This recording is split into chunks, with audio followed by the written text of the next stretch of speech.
한국이 경제 강국이 된 이유는 단 하나. 한글입니다. 영국 명문대 교수의 이 선언에 강의실이 순식간에 얼어붙었습니다. 자원도, 인구도, 제국의 역사도 없는 한국. 그런 나라가 세계 반도체와 조선 산업의 심장을 장악한 이유가 600년 전 만들어진 한글에 있다는 주장입니다. 발음을 설계한 문자는 어떻게 세계 산업을 설계하는 능력으로 이어졌을까요? 그리고 우리가 너무 익숙해서 보지 못했던 한글의 힘을 세계는 어떻게 알아봤을까요? 지금부터 그 거대한 연결고리를 따라가 보겠습니다. 어디서 듣고 계신가요? 구독과 좋아요 잊지 마세요. 전 세계 195개국 중 단 한 곳. 자국의 문자를 기념하기 위해 공휴일을 지정한 나라가 있습니다. 매년 10월 9일 그 나라 사람들은 자기들이 만든 글자를 축하하죠. 알파벳도 한자도 아니에요. 스스로 설계한 문자를 국가기념일로 만든 겁니다. 안녕하세요. 저는 에드워드 하밀턴입니다. 옥스퍼드에서 30년간 문명 발전론을 가르쳐 왔어요. 오늘 이 자리에 선 이유는 단 하나입니다. 제가 30년 동안 주장해온 이론이 틀렸다는 걸 인정하러 왔습니다. 강의실 뒤편에서 누군가 펜을 떨어뜨렸어요. 78명의 학생 중 절반은 노트북을 켜고 딴짓을 하다가 일제히 고개를 들었죠. 교수가 자기 이론을 부정한다는 건 학계에선 드문 일이니까요. 제 이론은 간단했습니다. 문명 발전의 공식은 자원 곱하기 인구 곱하기 제국의 경험이라는 거였어요. 로마가 그랬고 영국이 그랬고 미국이 그랬죠. 데이터는 완벽했고 그래프는 아름다웠으며 논문은 수십 편의 인용을 받았습니다. 그런데 5년 전 저는 하나의 예외를 발견했어요. 아까 말한 그 나라 말입니다. 문자를 공휴일로 만든 나라요. 처음엔 웃겼어요. 문자 하나 가지고 국가기념일을 만들다니 문화적 자부심이 과하다 싶었죠. 그런데 이상한 점이 있었습니다. 그 나라는 70년 전만 해도 세계 최빈국이었어요. 1인당 GDP가 아프리카 평균보다 낮았죠. 자원도 없었습니다. 석유도, 철도, 구리도 없었어요. 인구는 5천만 명으로 중국의 30분의 1 수준이었고요. 제국주의 경험은커녕 오히려 식민 지배를 당했습니다. 전쟁 폐허 위에서 시작한 나라였어요. 제 공식에 대입하면 이 나라는 영원히 가난해야 정상이었습니다. 강의실 앞줄에 앉은 마이클이 웃음을 터뜨렸어요. MBA 과정에 있는 미국 학생이었는데 월가 출신답게 자신감이 넘쳤죠. 교수님, 그런 나라가 지금은 어떻게 됐는데요? 반쯤 조롱하는 톤이었습니다. 아마 개발도상국 신세를 면치 못했을 거라 생각한 모양이에요. 저는 화면에 그래프 하나를 띄웠습니다. 1953년부터 2023년까지 70년간의 산업성장 곡선이었어요. 수직에 가까운 상승. 전쟁 폐허에서 세계 10위 경제대국까지 걸린 시간은 단 50년이었습니다. 영국은 200년 걸렸고 미국은 150년 걸렸어요. 일본조차 100년 이상 걸렸죠. 마이클의 웃음이 멈췄습니다. 그런데 더 놀라운 건 산업의 종류였어요. 섬유에서 시작해 철강, 조선, 자동차를 거쳐 반도체, 디스플레이, 배터리까지 올라갔습니다. 산업 사다리를 단 한 계단도 건너뛰지 않으면서도 속도는 압도적이었어요. 이건 제 공식으론 설명이 안 됐죠. 리웨이가 손을 들었습니다. 경제학 박사과정에 있는 중국 학생으로 평소 국가주도 성장 모델을 신봉하는 편이었어요. 정부의 강력한 산업정책 때문 아닐까요? 목소리엔 확신이 담겨 있었죠. 개발도상국 대부분이 그런 정책을 폈다고 제가 답했습니다. 하지만 초정밀 산업까지 올라간 나라는 손에 꼽을 정도라고요. 리웨이가 미간을 찌푸렸어요. 그럼 뭐가 달랐던 건가요? 바로 그 질문 때문에 제가 여기 섰습니다. 요한이 조용히 끼어들었어요. 산업사를 전공하는 독일 학생으로 신중한 성격이라 평소엔 질문을 아꼈죠. 교수님, 그 나라가 어딘지 밝혀주실 수 있나요? 강의실 공기가 팽팽해졌습니다. 78명의 시선이 저에게 고정됐어요. 제가 말했죠. 그 나라는 지금 세계 반도체 시장의 60%를 장악하고 있습니다. 조선 산업은 전 세계 수주량의 절반을 차지하고요. 방위산업 수출은 10년 새 20배 증가했습니다. 배터리 기술은 세계 1위예요. 마이클이 다시 손을 들었습니다. 그건 미국의 기술 이전 덕분 아닌가요? 공격적인 질문이었지만 저는 예상했던 반응이었어요. 기술 이전은 시작일 뿐이라고 답했죠. 기술을 받은 나라는 수십 개지만 그걸 넘어서 역으로 수출한 나라는 하나뿐이라고요. 에밀리가 끼어들었습니다. 사회학을 전공하는 프랑스 학생으로 권위에 도전하는 걸 즐기는 성격이었어요. 그럼 노동 강도 때문 아닐까요? 아시아 국가들은 노동 시간이 긴 걸로 유명하잖아요. 날카로운 지적이었죠. 고강도 노동은 개발도상국 대부분이 겪었다고 제가 말했습니다. 하지만 극초정밀 산업까지 올라간 건 다른 차원의 문제라고요. 반도체 공정은 나노미터 단위로 움직입니다. 오차 허용 범위가 0에 가까워요. 단순히 오래 일한다고 되는 게 아니죠. 그럼 대체 뭐가 달랐던 건가요? 리웨이가 다시 물었습니다. 목소리에 짜증이 섞여 있었어요. 저는 대답하지 않았습니다. 대신 강의실을 천천히 둘러봤죠. 78명 모두가 저를 바라보고 있었어요.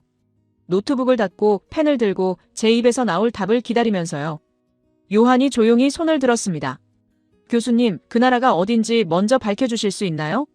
그의 목소리는 차분했지만 강의실 전체가 그 질문에 집중했어요. 강의실 공기가 팽팽해졌습니다.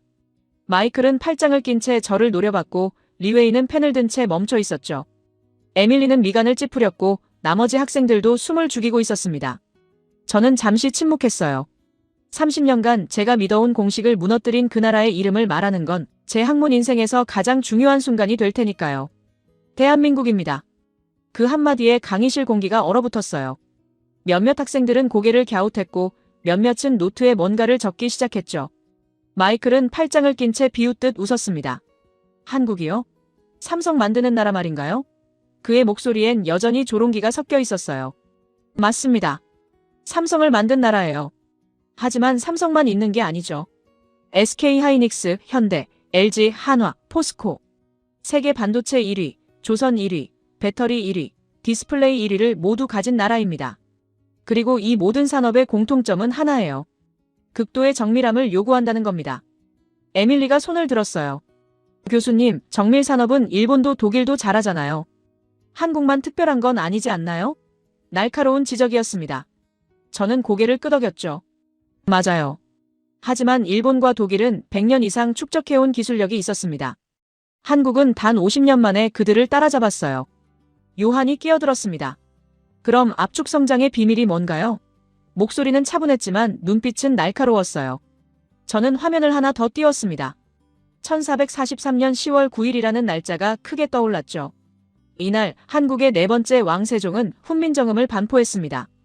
훈민정음, 즉 한글이죠. 백성을 가르치는 바른 소리라는 뜻이에요.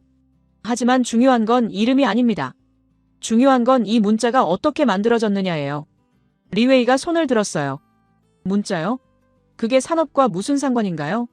중국도 한자를 오래전부터 썼는데요. 그녀의 질문엔 짜증이 섞여 있었습니다. 제가 30분째 본론을 안 꺼낸다고 생각한 모양이에요.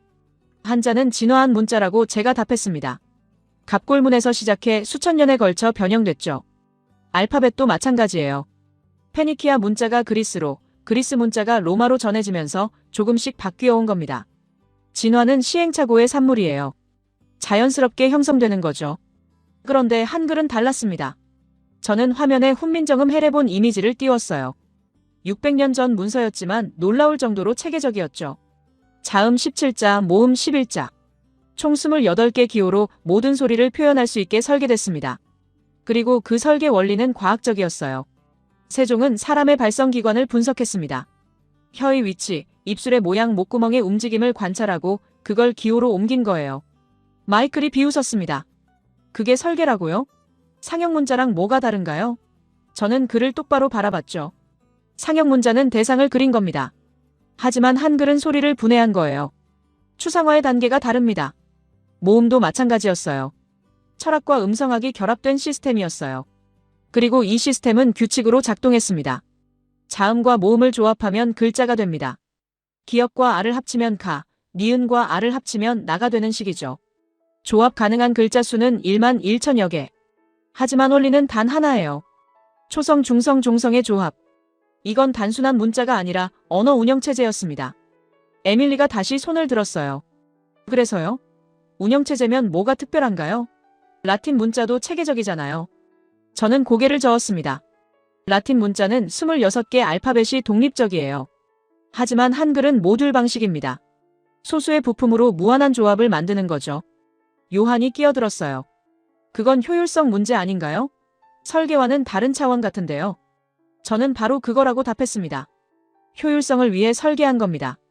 세종은 문자를 만들 때 목표가 명확했어요. 누구나 쉽게 배울 수 있어야 하고 모든 소리를 정확히 표현할 수 있어야 한다는 거였죠. 그래서 그는 소리를 분석했습니다. 인간의 발성기관을 해부학적으로 관찰하고 음소를 최소 단위로 쪼갰어요. 그리고 각 음소에 해당하는 기호를 디자인했죠. 이건 언어학자도 철학자도 아닌 국가 프로젝트 팀이 한 일이었습니다. 왕과 학자들이 모여 3년간 연구한 결과물이에요. 리웨이가 날카롭게 물었습니다. 그럼 그게 지금 반도체랑 무슨 관계인가요? 600년 전 문자 만든 게 어떻게 21세기 산업으로 이어진다는 건가요? 강의실이 조용해졌어요. 모두가 제 대답을 기다렸죠. 저는 천천히 말했습니다. 반도체 공정은 수백 개의 단계로 이루어져 있어요.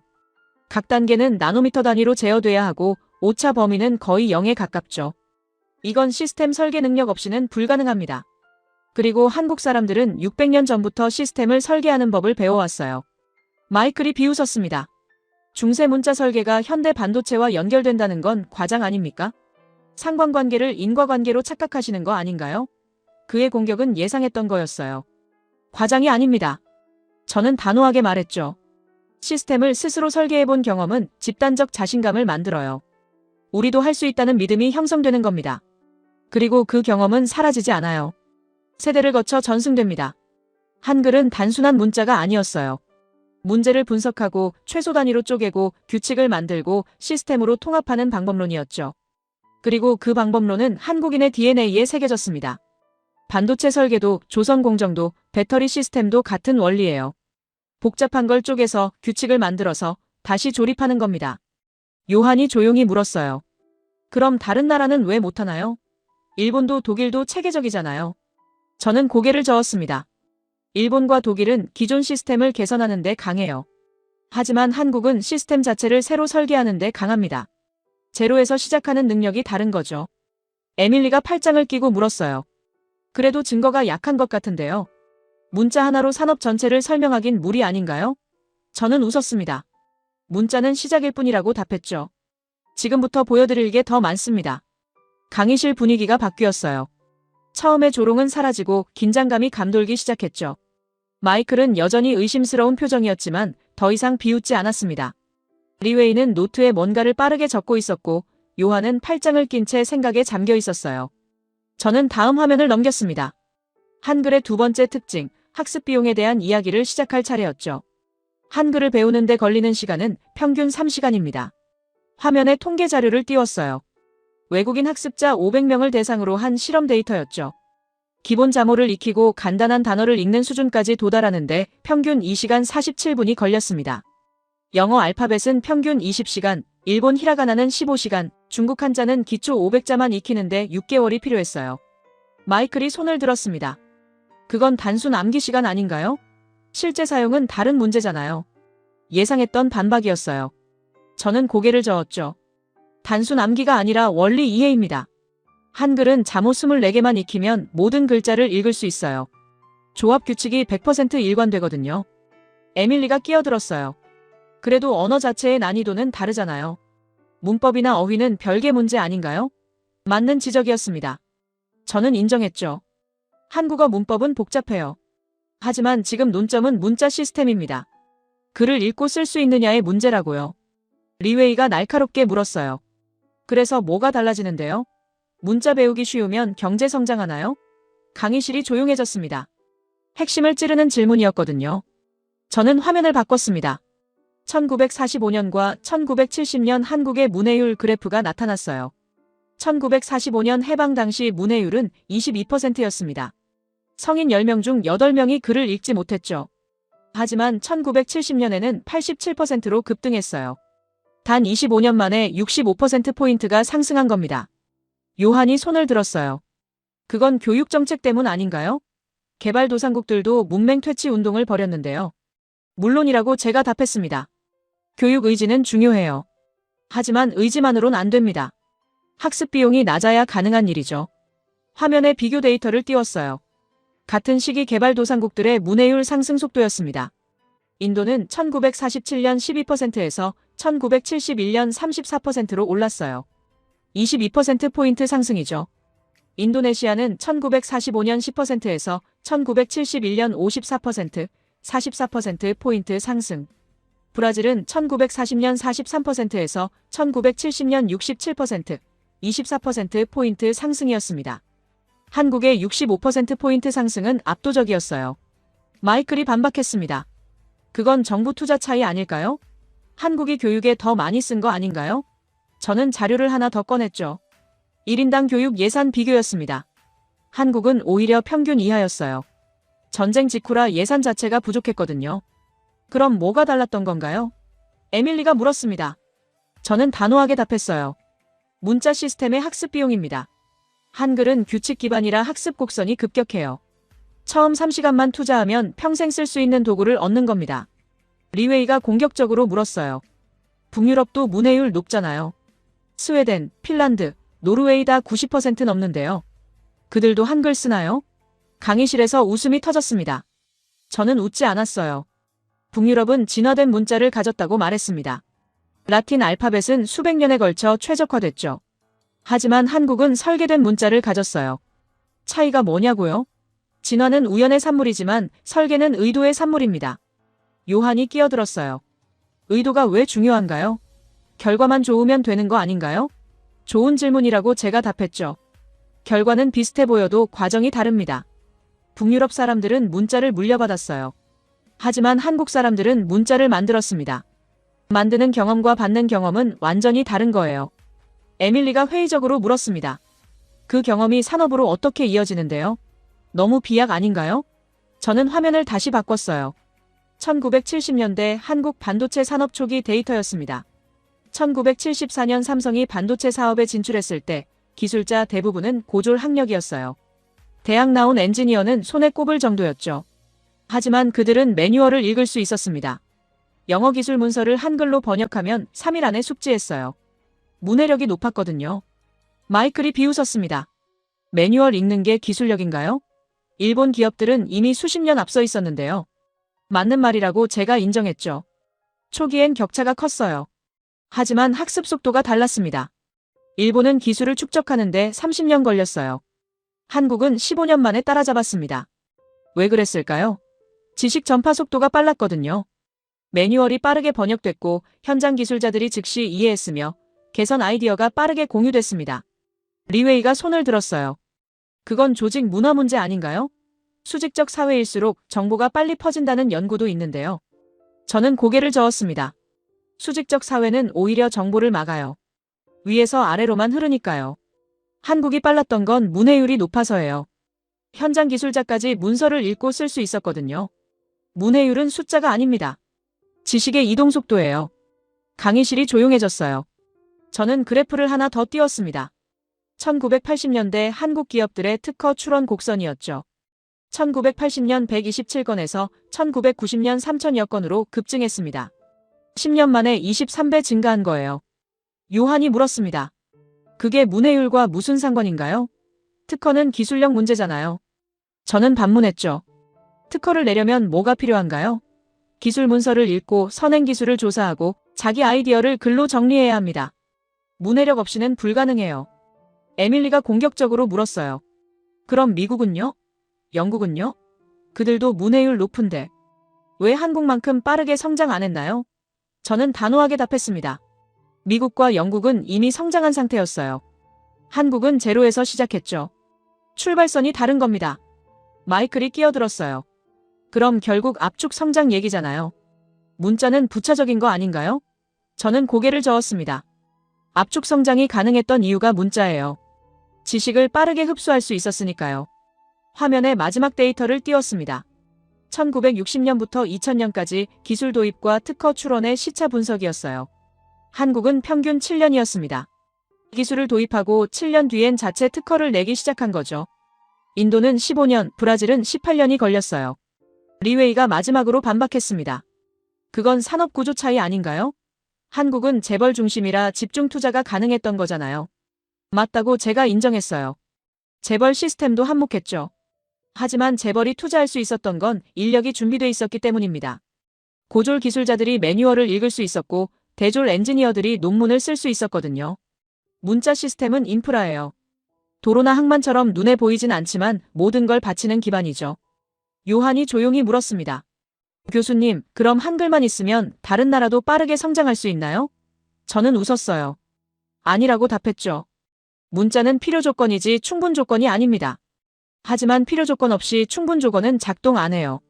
강의실 공기가 또 바뀌었습니다. 마이클은 여전히 회의적이었지만 더 이상 비웃지 않았어요. 리웨이는 노트에 뭔가를 열심히 적고 있었고 에밀리는 팔짱을 낀 채 생각에 잠겨 있었죠. 요한은 고개를 끄덕이며 저를 바라봤습니다. 저는 다음 슬라이드를 준비했어요. 한글의 세 번째 특징, 표준화 능력에 대한 이야기를 시작할 시간이었습니다. 표준화는 산업의 전제 조건입니다. 저는 화면에 ISO 9001 인증서 이미지를 띄웠어요. 국제품질 표준 인증이죠. 한국 기업들이 이 인증을 받는 속도는 세계에서 가장 빨랐습니다. 1987년 ISO 9001이 제정됐을 때 한국은 3년 만에 아시아 1위 인증 국가가 됐어요. 일본보다 빨랐고 독일과 비슷한 속도였죠. 마이클이 손을 들었습니다. 그건 정부 주도 아닌가요? 인증받으라고 밀어붙인 거잖아요. 물론이라고 제가 답했어요. 정부 정책이 있었죠. 하지만 정책만으론 안 됩니다. 표준을 이해하고 적용할 수 있는 조직 문화가 필요해요. 리웨이가 끼어들었습니다. 중국도 표준화 잘하는데요. 국가 주도로 빠르게 통일하잖아요. 저는 고개를 저었죠. 중국은 위에서 아래로 표준을 내려보내요. 하지만 한국은 아래에서 표준을 이해하고 실행합니다. 방향이 다른 거예요. 화면을 바꿨어요. 한글의 잠호조합 규칙이 나타났습니다. 초성 19개, 중성 21개, 종성 27개. 이론상 1만 1천여 개 조합이 가능하지만 실제 사용되는 건 2,500개 정도예요. 왜 그럴까요? 규칙이 명확하기 때문입니다. 에밀리가 손을 들었습니다. 그게 표준화랑 무슨 상관인가요? 문자는 문자고 산업은 산업이잖아요. 저는 잠시 멈췄어요. 핵심을 짚는 질문이었거든요. 규칙 기반 시스템을 600년간 사용했다는 게 중요하다고 말했습니다.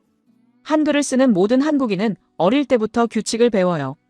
자음과 모음을 조합하는 법칙, 받침을 다루는 규칙, 띄어쓰기 원칙. 이런 규칙들이 몸에 배는 겁니다. 요한이 끼어들었어요. 독일어도 규칙적인데요. 문법이 엄격하고 철자법도 체계적이잖아요. 맞는 말이라고 제가 인정했죠. 독일어도 규칙적이에요. 하지만 독일어는 진화한 언어입니다. 라틴어에서 파생됐고 수백 년에 걸쳐 변형됐죠. 예외가 많아요. 한글은 달랐습니다. 처음부터 설계됐어요. 예외를 최소화하도록 만들어진 시스템이죠. 그래서 규칙 학습이 빠르고 규칙 적용이 일관됩니다. 화면에 1960년대 한국 교육과정 자료를 띄웠어요. 초등학교 1학년 교과서였죠. 한글 자모를 가르치는 방식이 흥미로웠습니다. 단순 암기가 아니라 조합 원리를 먼저 가르쳤어요. 아이들은 규칙을 배웠습니다. 그리고 그 규칙을 평생 사용했죠. 학교에서, 직장에서, 공장에서 규칙을 따르는 게 자연스러웠어요. 리웨이가 공격적으로 물었습니다. 그래서 뭐가 달라지는데요? 규칙 잘 따르면 산업이 성장하나요? 강의실이 조용해졌어요. 저는 그래프를 하나 띄웠습니다. 1970년대 한국 제조업의 불량률 감소 곡선이었어요. 1970년 평균 불량률은 15%였습니다. 제품 100개 만들면 15개가 불량이었죠. 하지만 1980년엔 3%로 떨어졌어요. 10년 만에 5분의 1 수준이 된 겁니다. 마이클이 반박했습니다. 그건 품질 관리 시스템 도입한 거 아닌가요? TQM이나 6시그마 같은 거요. 맞다고 제가 답했어요. 그런 시스템들을 도입했죠. 하지만 시스템만 도입한다고 작동하진 않아요. 현장 근로자들이 이해해야 합니다. 6시그마는 통계 기반이에요. 표준 편차를 계산하고 공정 능력을 측정하고 변동을 관리하죠. 이걸 현장 기술자들이 이해해야 해요. 그러려면 문해력이 필요하고 규칙 이해 능력이 필요합니다. 에밀리가 손을 들었어요. 일본도 똑같이 했는데요. 오히려 일본이 먼저 시작했잖아요. 저는 고개를 끄덕였죠. 일본이 선구자예요. 하지만 한국은 학습 속도가 빨랐습니다. 일본이 30년 걸린 걸 한국은 15년 만에 따라잡았어요. 왜 그랬을까요? 표준화에 대한 저항이 적었거든요. 일본은 장인 문화가 강해요. 개인의 노하우를 중시하죠. 하지만 한국은 규칙을 먼저 배웠습니다. 개인 스타일보다 시스템 규칙을 따르는 게 자연스러웠어요. 요한이 날카롭게 물었습니다. 그럼 창의성은요? 규칙만 따르면 혁신이 안 나오는 거 아닌가요? 독일 엔지니어들은 규칙 안에서도 창의적인데요. 좋은 지적이라고 제가 말했어요. 창의성과 표준화는 모순이 아닙니다.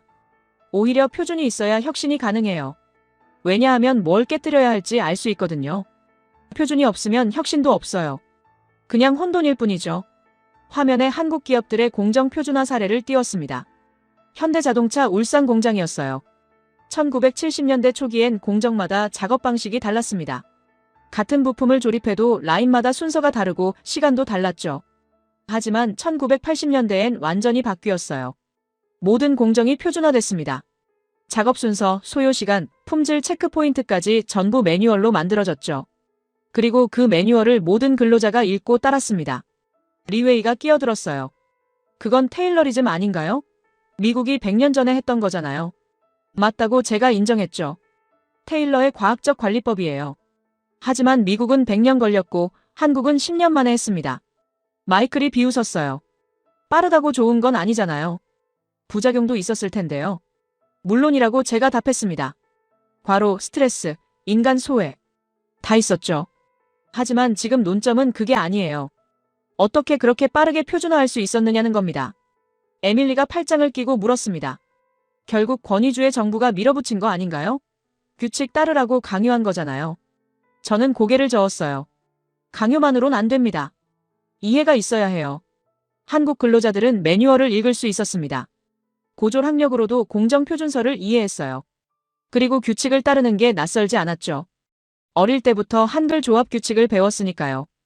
요한이 조용히 물었어요. 교수님 주장은 결국 문화 결정론 아닌가요? 한국 문화가 특별해서 성공했다는 건가요? 저는 단호하게 답했습니다. 문화가 아니라 시스템이에요. 한글이라는 규칙 기반 시스템을 600년간 사용하면서 형성된 집단 능력입니다. 화면에 마지막 데이터를 띄웠어요. 2000년대 한국 기업들의 ISO 인증 속도였습니다. 새로운 표준이 나올 때마다 한국은 아시아에서 가장 빠르게 인증을 받았어요. 환경표준, 정보보안 표준, 안전보건 표준. 모두 3년 안에 주요 기업들이 인증을 완료했습니다. 리웨이가 마지막으로 반박했어요. 그건 정부 압력 아닌가요? 인증 안 받으면 불이익 주는 거잖아요. 압력도 있었다고 제가 인정했죠. 하지만 압력만으론 품질이 안 나와요. 진짜 표준을 이해하고 실행해야 인증을 받을 수 있습니다. 표준화는 산업의 전제 조건이라고 다시 한번 강조했어요. 부품이 규격화돼야 조립이 가능하고 공정이 표준화돼야 확장이 가능하며 품질이 일정해야 신뢰가 생깁니다. 그리고 한국은 이 모든 걸 빠르게 해냈어요. 강의실 분위기가 무거워졌습니다. 마이클은 더 이상 비웃지 않았고 리웨이는 노트에 뭔가를 빠르게 적고 있었어요. 에밀리는 미간을 찌푸린 채 생각에 잠겨 있었고 요한은 조용히 고개를 끄덕였죠. 저는 다음 화면을 준비했습니다. 이제 시간축의 문제를 다룰 차례였어요. 70년입니다. 1953년 전쟁 폐허에서 2023년 산업 대국까지 걸린 시간이요. 저는 화면에 연대표를 띄웠어요. 1953년 한국의 모습이 먼저 나타났습니다. 1인당 GDP 67달러. 당시 가나는 179달러, 필리핀은 257달러였어요. 한국은 아프리카 평균보다 가난했죠. 서울 시내엔 건물다운 건물이 없었고 도로는 비포장이었으며 전기도 제대로 들어오지 않았습니다. 그리고 2023년 1인당 GDP 33,000달러, 세계 12경제대국, 반도체 1위, 조선 1위, 배터리 1위. 70년 만에 완전히 다른 나라가 된 겁니다. 마이클이 손을 들었어요. 전후 복구는 다 그렇게 빠르지 않나요? 독일도 빨랐고 일본도 빨랐잖아요. 저는 고개를 저었죠. 독일과 일본은 산업 기반이 있었어요. 전쟁 전부터 선진국이었거든요. 공장이 파괴됐지만 기술과 인력은 남아있었죠. 한국은 달랐습니다. 원래 농업국이었어요. 산업 기반 자체가 없었죠. 제로에서 시작한 겁니다. 리웨이가 끼어들었습니다. 중국도 제로에서 시작했는데요. 1949년 혁명 후에요. 맞다고 제가 답했어요. 중국도 비슷한 출발선이었죠. 하지만 중국이 개혁 개방을 시작한 건 1978년입니다. 한국보다 20년 늦었어요. 화면에 비교 그래프를 띄웠습니다. 1960년부터 2020년까지 주요 개발도상국의 1인당 GDP 성장 곡선이었어요. 한국은 가장 가파른 상승을 보였습니다. 1960년 158달러에서 2020년 3만 달러 넘게 190배 성장이었죠. 같은 기간 브라질은 15배, 멕시코는 12배, 인도는 25배 성장했어요. 중국은 1978년 이후 급성장해서 80배 정도였지만 출발이 20년 늦었죠. 요한이 손을 들었습니다. 성장률만으론 설명이 안 되는 것 같은데요. 숫자 뒤에 뭐가 있나요? 저는 화면을 바꿨어요. 산업구조 변화 그래프였습니다. 1960년 한국 경제에서 농업이 차지하는 비중은 63%였어요. 10명 중 6명이 농민이었죠. 하지만 1990년엔 11%로 떨어졌습니다. 30년 만에 농업국에서 공업국으로 바뀐 거예요. 영국은 이 전환에 150년 걸렸고 미국은 100년 걸렸습니다. 일본도 70년이 필요했어요. 한국은 30년 만에 해냈죠. 에밀리가 날카롭게 물었습니다. 그건 이촌향도 아닌가요? 농민들을 공장으로 내몬 거잖아요. 노동 착취 아닌가요? 강의실이 조용해졌어요. 예상했던 질문이었습니다. 노동 강도는 엄청났다고 제가 인정했죠. 주 6일 근무, 하루 12시간 노동이 기본이었어요. 1970년대 한국 근로자들의 연간 노동시간은 2800시간이었습니다. OECD 평균의 거의 2배였죠. 하지만 이라고 말을 이었습니다. 고강도 노동은 개발도상국 대부분이 겪었어요. 방글라데시도 베트남도 인도네시아도 마찬가지였죠. 그런데 왜 한국만 초정밀 산업까지 올라갔을까요? 마이클이 반박했어요. 투자 규모 아닌가요? 재벌들이 공장에 돈을 쏟아부은 거잖아요. 맞다고 제가 답했습니다. 1970년대 한국 정부는 GDP의 30%를 투자에 쏟아부었어요. 세계 최고 수준이었죠. 하지만 투자만으론 시간을 압축할 수 없습니다. 화면에 기술 도입 사례를 띄웠어요. 1970년대 포항제철 건설 프로젝트였죠. 일본 신일철이 기술을 제공했습니다. 설계도, 공정 매뉴얼, 기술지도 전부요. 공사 기간은 3년. 일본이 비슷한 규모 제철소를 지을 때 걸린 시간의 절반이었어요. 왜 빨랐을까요? 현장 적응 속도가 달랐거든요. 한국 엔지니어들은 일본 설계도를 받자마자 이해했고 현장 조건에 맞춰 수정했으며 문제가 생기면 즉시 해결했습니다. 리웨이가 끼어들었습니다. 그건 기술 이전이잖아요. 일본이 가르쳐준 거지 한국이 스스로 한 게 아니잖아요. 초기엔 맞다고 제가 인정했어요. 기술 이전으로 시작했죠. 하지만 속도를 보세요. 화면에 기술 자립 연표를 띄웠습니다. 1973년 포항제철 1기 준공, 1980년 자체 설계로 3기 증설, 1992년 중국의 기술 수출. 기술을 받고 7년 만에 자립했고 19년 만에 역수출한 겁니다. 일본은 미국 기술을 받고 자립하는데 25년 걸렸어요. 인도는 영국 기술을 받고 40년이 지나도 못했죠. 한국은 7년이었습니다. 에밀리가 팔짱을 끼고 물었어요. 그래도 노동 착취는 사실이잖아요. 그 희생 위에 성장한 거 아닌가요? 저는 고개를 끄덕였습니다. 희생이 있었어요. 과로사, 산업재해, 저임금. 다 있었죠. 하지만 제가 말하는 건 그게 아닙니다. 왜 그 희생이 초정밀 산업으로 이어졌느냐는 거예요. 방글라데시 의류 노동자들도 주 60시간 이상 일해요. 베트남 전자공장 노동자들도 마찬가지죠. 하지만 그들은 아직 조립 단계예요. 설계 단계로 못 올라갔습니다. 요한이 조용히 물었습니다. 그럼 차이가 뭔가요? 노동 강도가 같은데 왜 결과가 다른가요? 저는 화면을 바꿨어요. 산업 사다리 그래프가 나타났습니다. 한국은 모든 단계를 밟았어요. 섬유 1960년대, 철강 1970년대, 조선 1970년대, 자동차 1980년대, 반도체 1980년대, 디스플레이 1990년대, 배터리 2000년대. 한 계단도 건너뛰지 않았죠. 하지만 각 단계에서 머무는 시간이 짧았습니다.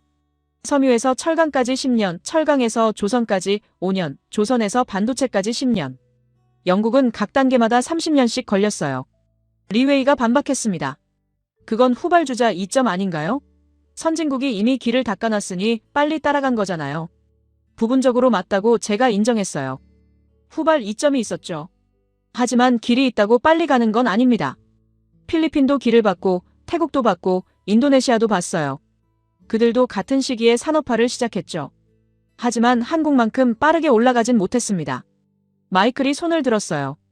그럼 뭐가 달랐던 건가요? 결국 자본이나 정부 정책 아닌가요? 저는 화면을 다시 띄웠습니다. 1980년대 각국의 R&D 투자 비율이었어요. 한국은 GDP 대비 2.5%를 연구개발에 썼습니다. 대만 2.1%, 브라질 0.8%, 인도 0.7%였죠. 투자는 중요해요. 하지만 투자한 돈이 결과로 나오는 속도가 달랐습니다. R&D 투자 후 특허 출원까지 걸린 시간을 보면 한국은 평균 3년이었어요. 대만 4년, 일본 5년, 유럽 7년이었죠. 같은 돈을 투자해도 결과가 나오는 속도가 2배 빨랐습니다. 요한이 물었어요. 그 속도는 어디서 나온 건가요? 저는 잠시 멈췄습니다. 핵심 질문이었거든요. 시스템 설계 경험에서 나왔다고 답했어요. 문제를 분석하고 해법을 설계하고 실행하는 속도. 그게 빨랐던 겁니다.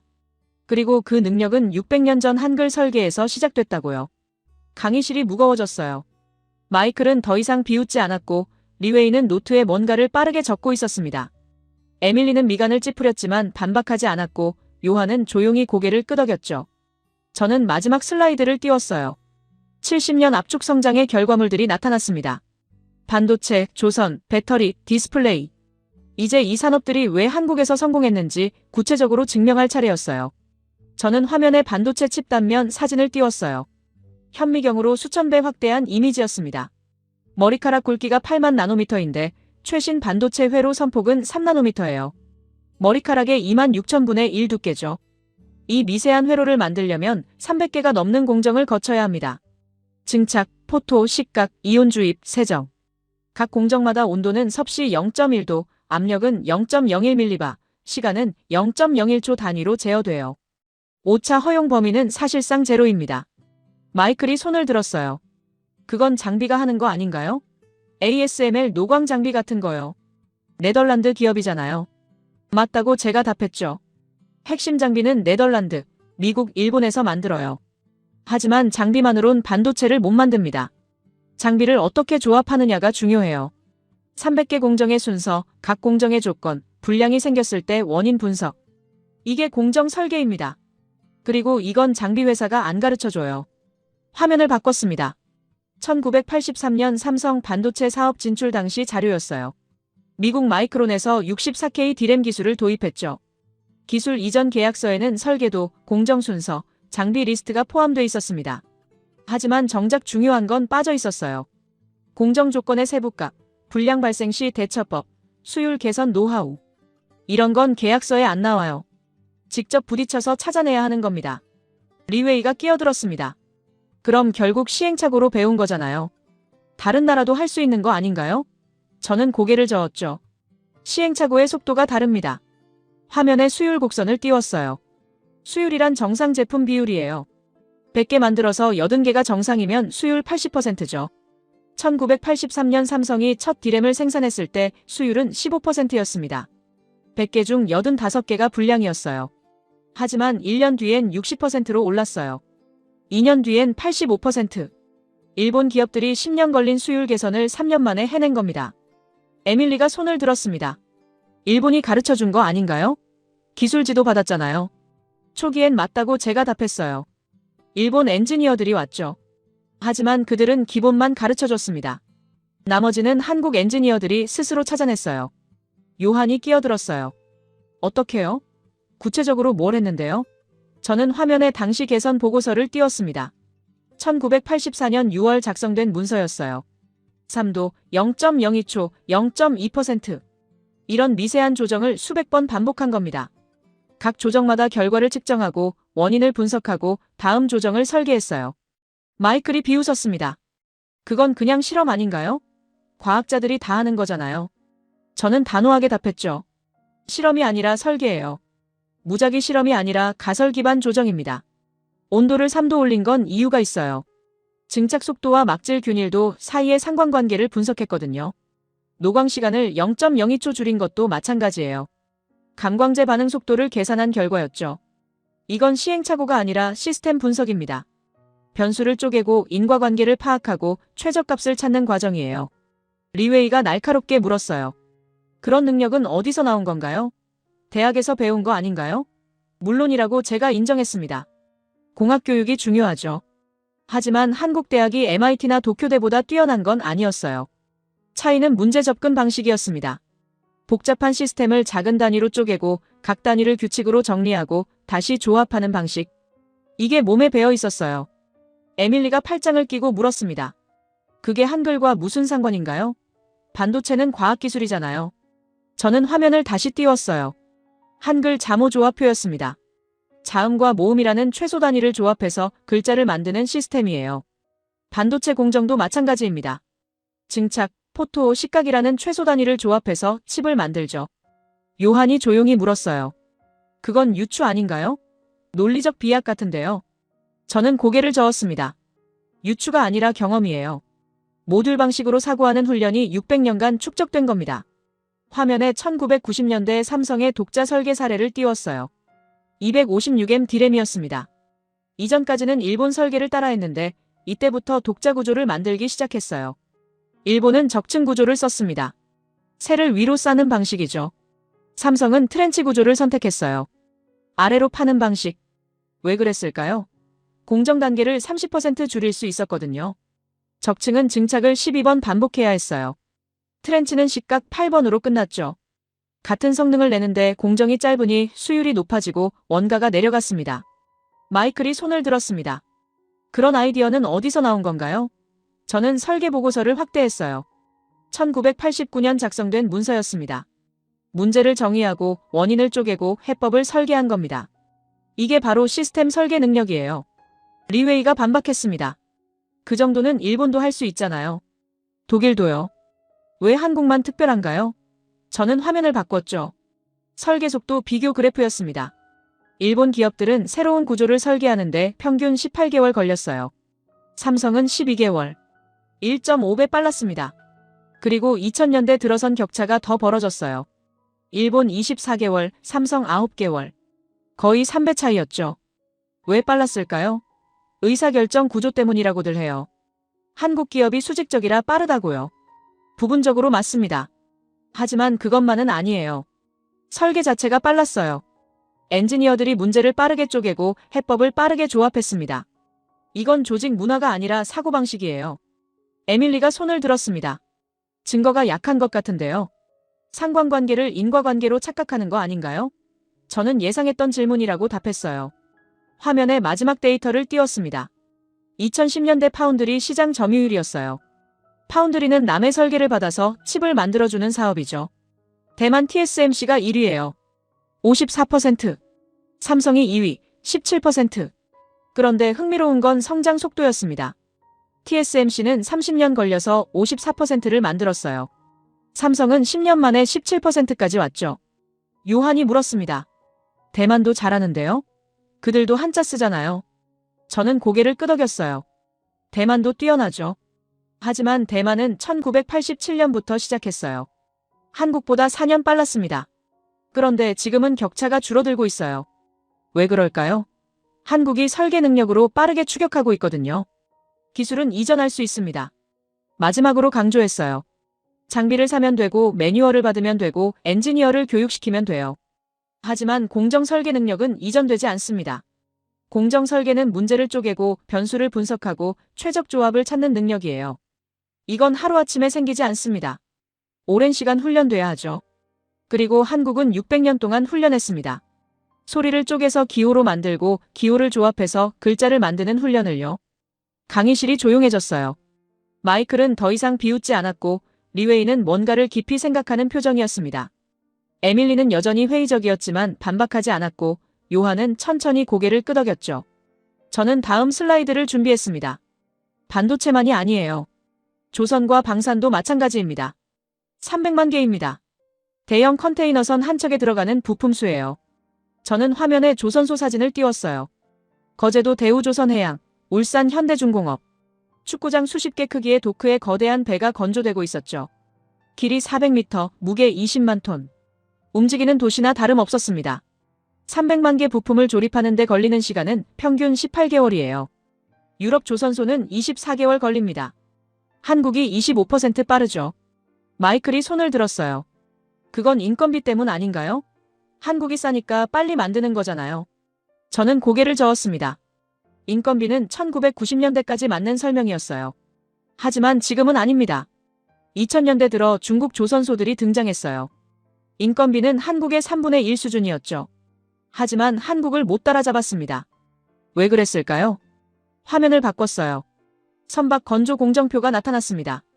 설계 6개월, 자재 조달 3개월, 블록 제작 6개월, 탑재 2개월, 의장 1개월. 총 18개월이죠. 문제는 순서예요. 이 공정들이 순차적이지 않아요. 동시 진행됩니다. 설계가 끝나기 전에 자재를 주문하고 블록 제작이 끝나기 전에 탑재 준비를 하죠. 한 단계라도 늦으면 전체가 밀립니다. 리웨이가 끼어들었습니다. 그건 프로젝트 관리 아닌가요? 건설업도 다 그렇게 하는데요. 맞다고 제가 답했어요. 하지만 규모가 다릅니다. 건물은 부품이 수천 개예요. 선박은 300만 개. 건물은 현장이 고정돼 있어요. 선박은 바다에 띄워야 하죠. 건물은 하중만 견디면 돼요. 선박은 파도, 염분, 압력을 동시에 견뎌야 합니다. 에밀리가 손을 들었습니다. 그래서요? 결국 엔지니어링 능력 아닌가요? 저는 화면에 배관 설계도를 띄웠어요. 대형 LNG선의 배관 계통이었습니다. 배관만 총 연장 50km예요. 서울에서 수원 거리죠. 이 배관들이 선체 안에 3차원으로 얽혀 있습니다.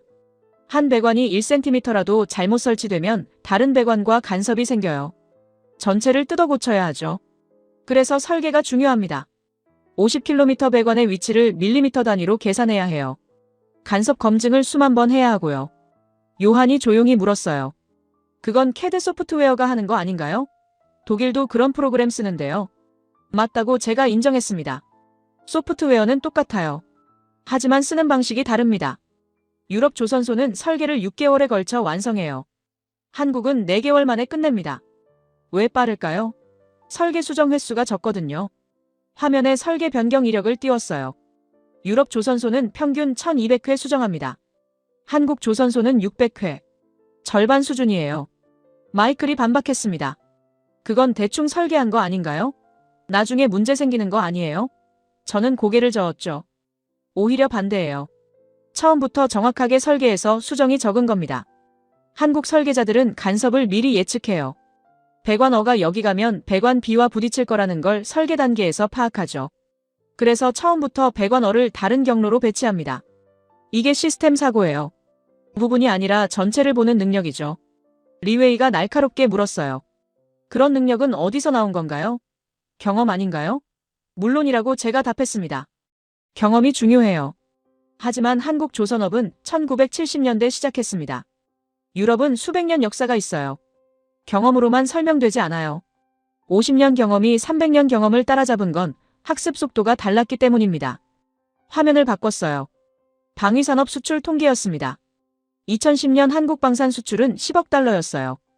2023년엔 170억 달러. 13년 만에 17배 증가한 겁니다. 에밀리가 끼어들었습니다. 그건 우크라이나 전쟁 때문 아닌가요? 무기 수요가 늘어난 거잖아요. 부분적으로 맞다고 제가 인정했죠. 수요 증가가 있었어요. 하지만 공급 능력이 없으면 수출을 못합니다. 폴란드가 K2 전차 1000대를 주문했어요. 납기는 10년. 유럽 업체들은 15년 걸린다고 했죠. 한국만 10년 안에 가능하다고 답했습니다. 왜 가능할까요? 전차는 부품이 6만 개예요. 엔진, 변속기, 포탑, 사격 통제장치, 장갑. 각각 다른 업체가 만들죠. 이걸 하나로 통합해야 합니다. 요한이 손을 들었어요. 그건 모듈화 아닌가요? 자동차 산업도 그렇게 하는데요. 맞다고 제가 답했습니다. 모듈화 방식이에요. 하지만 전차는 자동차와 다릅니다. 자동차는 고장나면 세워요. 전차는 전장에서 멈추면 안 됩니다. 자동차는 포장도로를 달려요. 전차는 험지를 가로지르죠. 자동차는 충돌 안전만 고려해요.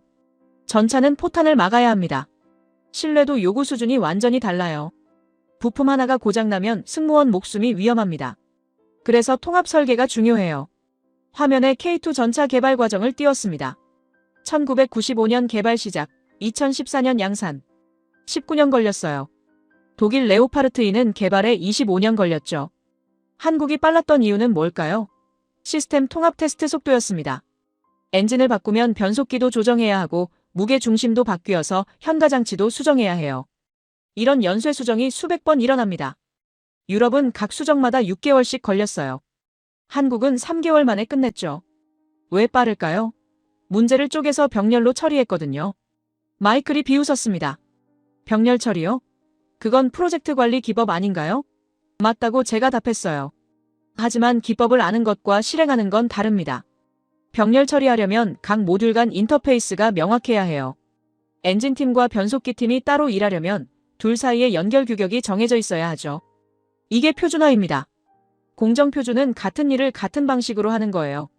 인터페이스 표준은 다른 일을 하면서도 연결되게 만드는 겁니다. 훨씬 어렵죠. 에밀리가 손을 들었습니다. 결국 엔지니어링 능력 아닌가요? 한글이랑 무슨 상관인가요? 저는 마지막 화면을 띄웠어요. 한글 조합 원리와 시스템 통합 원리를 나란히 놓은 비교표였습니다. 원리가 같습니다. 독립된 부분을 규칙으로 연결해서 전체를 만드는 거예요. 요한이 조용히 물었습니다. 그래도 비약 아닌가요? 문자와 산업은 너무 다른데요. 저는 천천히 답했어요. 다르지 않아요. 둘 다 시스템입니다. 복잡한 걸 모듈로 쪼개고 규칙으로 연결하고 전체를 만드는 방식이죠. 문자를 설계한 민족은 공정을 설계합니다. 강의실이 완전히 조용해졌어요. 마이클은 팔짱을 푼 채 화면을 응시했고 리웨이는 펜을 내려놓았습니다. 에밀리는 미간을 찌푸렸지만 더 이상 반박하지 않았고 요한은 천천히 고개를 끄덕였죠. 화면에 제 공식이 떠올랐습니다. 문명 발전은 자원, 인구, 제국 경험이다. 30년간 제가 주장해온 방정식이었어요. 수십 편의 논문, 수백 번의 강해, 수천 명의 제자들에게 가르쳐온 진리였죠. 로마, 영국, 미국을 설명하는 완벽한 공식이었습니다. 제가 이 공식을 지우자 강의실이 숨을 죽였어요. 78명 모두 움직이지 않았습니다. 펜을 든 손이 공중에 멈춰 있었고 노트북 화면만 희미하게 빛나고 있었죠. 저는 빈 화면을 바라봤습니다. 30년이 지워지는 순간이었어요. 제 학문 인생의 반이 사라진 겁니다. 가슴이 무거워졌지만 동시에 후련하기도 했죠. 왜 지웠냐고요? 마이클이 조용히 물었습니다. 그의 목소리엔 처음으로 조롱기가 없었어요. 진지한 질문이었죠. 틀렸기 때문이라고 제가 답했습니다. 정확히는 불완전했기 때문이에요. 제 공식은 대부분의 사례를 설명했어요. 하지만 한국은 설명하지 못했습니다. 자원이 없었어요. 석유도, 철도, 희토류도 없었죠. 인구는 5천만으로 중국의 30분의 1이었습니다. 제국 경험은 없었고 오히려 식민지였어요. 제 공식에 대입하면 0에 가까운 값이 나옵니다. 그런데 결과는 세계 10위 경제대국이었어요. 반도체 1위, 조선 1위, 배터리 1위. 공식이 틀렸다는 증거였죠. 리웨이가 손을 들었습니다. 교수님, 그럼 한국은 예외 아닌가요? 공식은 맞는데 특수한 사례인 거죠. 저는 고개를 저었어요. 과학에서 예외는 없어요. 예외가 발견되면 이론을 수정해야 합니다. 아인슈타인이 뉴턴 역학을 부정한 것처럼요. 뉴턴 공식은 대부분의 물체를 설명했습니다. 하지만 빛의 속도에 가까워지면 틀렸어요. 그래서 상대성 이론이 나온 겁니다. 저도 마찬가지예요. 제 공식은 대부분의 문명을 설명했죠. 하지만 압축 성장 사례에선 틀렸습니다. 그래서 수정이 필요해요. 에밀리가 팔짱을 풀고 물었습니다. 그럼 새 공식은 뭔가요? 강의실 전체가 저를 향했어요. 78명의 눈빛이 집중됐죠. 저는 새 방정식을 입력하기 시작했습니다. 글자가 하나씩 나타났어요. 문명 발전은 자원 플러스 인구 플러스 제국의 설계 능력 곱한 것입니다. 요한이 조용히 물었어요. 왜 곱하기에서 더하기로 바뀐 건가요? 저는 설명했습니다. 곱하기는 하나라도 0이면 전체가 0이 돼요. 하지만 한국은 자원이 0에 가까웠는데도 성장했죠. 그러니 더하기가 맞습니다. 자원, 인구, 제국 경험은 더해지는 요소예요. 많으면 유리하지만 없다고 불가능한 건 아니죠. 하지만 설계 능력은 곱해집니다. 이게 0이면 다른 게 아무리 많아도 의미가 없어요. 사우디아라비아처럼 자원이 풍부해도 산업 발전이 더딘 경우가 그 예죠. 마이클이 손을 들었습니다. 설계 능력을 어떻게 측정하나요? 숫자로 나타낼 수 없으면 공식이 아니잖아요. 날카로운 지적이었어요. 저는 인정했죠. 측정은 어렵습니다. 하지만 관찰은 가능해요. 한글 같은 설계된 시스템의 존재, 높은 문해율, 빠른 표준화, 짧은 기술 자립 기간. 이런 지표들로 추정할 수 있죠. 리웨이가 끼어들었습니다. 그럼 다른 나라는요? 한국만 설계 능력이 있나요? 저는 화면을 바꿨어요. 여러 나라의 비교표가 나타났습니다. 일본도 설계 능력이 높아요. 하지만 그들은 제국 경험과 인구가 풍부했죠. 독일도 마찬가지예요. 자원, 인구, 기술 전통이 있었습니다. 한국은 달랐어요. 자원도 인구도 제국도 없이 설계 능력만으로 올라온 유일한 사례입니다. 그래서 중요한 겁니다. 순수하게 설계 능력의 효과를 볼 수 있거든요. 에밀리가 마지막으로 물었습니다.